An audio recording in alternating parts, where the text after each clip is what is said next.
Hello viewers, welcome to my channel. Viewers, আপনাদের সাথে share করতে চলেছি যে আপনাদের প্রিয় মানুষের ফটো আপনার ফোনে কিভাবে দেখতে পারবেন। আপনার প্রিয় মানুষের গ্যালারিতে, মোবাইল ফোনের গ্যালারিতে যে সব ধরনের photo imo, WhatsApp, Messenger, Twitter এবং ফেসবুকে যদি আদান প্রদান করে থাকে আর তার গ্যালারিতে যদি সেই ফটোগুলো থাকে, তাহলে আপনারা কিভাবে সেই ফটোগুলা আপনার গ্যালারিতে দেখতে পারবেন সেই প্রসেসটাই আমি দেখাবো। ভিউয়ার্স, খুব ইজিলি আপনারা দেখতে পারবেন, কোনো অ্যাপ্লিকেশন বা কোনো সেটিংস করা লাগবে না, জাস্ট প্রত্যেক ফোনেই সেই সেটিংসটা থাকে। তো সেই সেটিংসটা আপনারা খুব সহজে বুঝে গেলেই আপনারা করে নিতে পারবেন। সেই সেটিংসগুলোই আমি আজকে আপনাদেরকে দেখাবো। তো এখনও যারা আমার এই ছোট্ট চ্যানেলটিতে সাবস্ক্রাইব করেননি, অবশ্যই দয়া করে সাবস্ক্রাইব করবেন এবং পাশে থাকা বেল আইকনটি বাজিয়ে দেবেন। তো কথা না বাড়িয়ে চলুন ভিডিওটা শুরু করা যাক। তো ভিউয়ার্স, আপনাদের মোবাইল ফোনের একটা অ্যাপ্লিকেশন থাকে, প্রত্যেক ফোনেই সেটা থাকে, সেটা হচ্ছে গুগল ফটোস।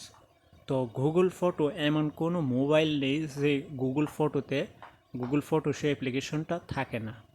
তো আপনারা কি করবেন, সেই গুগল ফটোতে আপনারা ক্লিক করে দেবেন। তো সেই গুগল ফটোসে ক্লিক করার পর আপনারা দেখতে পারবেন অনেকগুলা ফটো। তো ক্লিক করার পর আপনারা দেখতে পারবেন শেয়ারিং নামের একটা অপশন চলে এসেছে। তো আপনারা কি করবেন, সেই শেয়ারিং অপশনে ক্লিক করে দেবেন। তো আমি ক্লিক করে দিলাম। তো ভিউয়ার্স, ক্লিক করার পর আপনাদের সামনে এরকম একটা ইন্টারফেস চলে আসবে। আসার পর আপনারা লেখা দেখতে পাচ্ছেন শেয়ার উইথ পার্টনার। তো এটাতে আমি ক্লিক করে দিলাম। দেওয়ার পর আপনারা নিচে লেখা দেখতে পাচ্ছেন গেট স্টার্টেড। তো সেই গেট স্টার্টে আমি ক্লিক করে দিলাম। তো আপনারা সেই গেট স্টার্টে ক্লিক করে দেবেন। তো দেওয়ার পর আপনারা দেখতে পারবেন সিলেক্ট পার্টনার। এখানে একটা ইমেল চাচ্ছে, type a name or email. তো প্রশ্ন আসতে পারে আপনাদের ক্ষেত্রে, সেখানে কোন ইমেলটা দিতে হবে, কার ইমেলটা দিতে হবে, সেটাই প্রসেস।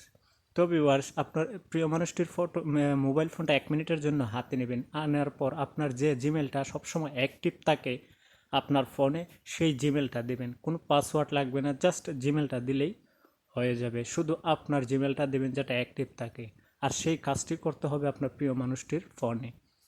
তো আমি এখান থেকে আপনারা দিয়ে দেবেন। তো আমি এখানে দিচ্ছি না, তো আপনারা এখানে খুব ইজিলি দিয়ে দেবেন। তো দেওয়ার পর আপনার প্রিয় মানুষটির গ্যালারিতে যত ধরনের ফটোস, ভিডিওস থাকে, সম্পূর্ণ এ টু জেড আপনারা আপনাদের মোবাইল ফোনে দেখতে পারবেন খুব সহজেই, কোনো অ্যাপ্লিকেশন ছাড়াই। আপনার জিমেলটা ওপেন করবেন, ওপেন করার পর জাস্ট এখানে অ্যাক্টিভ করে দেবেন। দিলেই আপনার গ্যালারিতে সম্পূর্ণ এ টু জেড তার ফোনে যত ধরনের ফটো থাকবে, ঠিক তত ধরনের ফটো আপনার ফোনেও থাকবে। খুব সহজেই আপনারা সেটা দেখে নিতে পারবেন। তো ভিডিওটা আজকের মতো এ পর্যন্তই। আল্লাহ হাফেজ।